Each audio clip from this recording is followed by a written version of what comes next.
धर्म का आवाहन किया तो युधिष्ठिर उत्पन्न हुए, इंद्र का आवाहन किया तो अर्जुन का जन्म हुआ, पवन देव का आवाहन किया तो भीमसेन का जन्म हुआ, और माद्री को भी मंत्र बताए गए और माद्री ने मंत्र का जप किया तो अश्विनी कुमारों के आवाहन से नकुल और सहदेव का जन्म हुआ।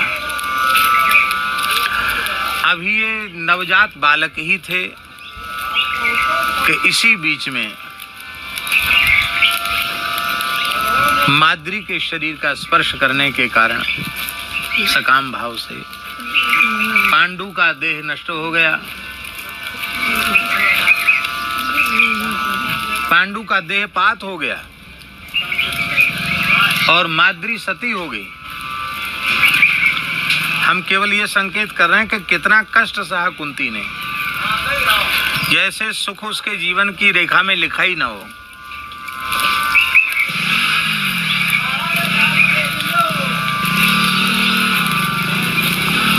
अनाथ बालकों के सहित कुंती वहां थी।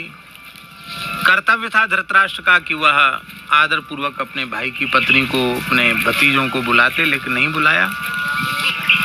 उत्तराखंड के ऋषि ही अपने तपोबल से उनको वहां पहुंचा दिए और वो अंतर्धान हो गए। वहां रहे तो भी उनके साथ न्याय नहीं हुआ,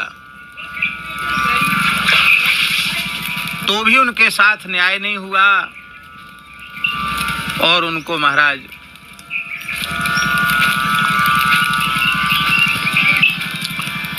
लाक्षागृह में जलाकर नष्ट करने का षड्यंत्र किया गया। पहले भीमसेन को विष दिया गया, बाद में उनको लाक्षागृह में जलाकर भस्म करने का षड्यंत्र किया गया।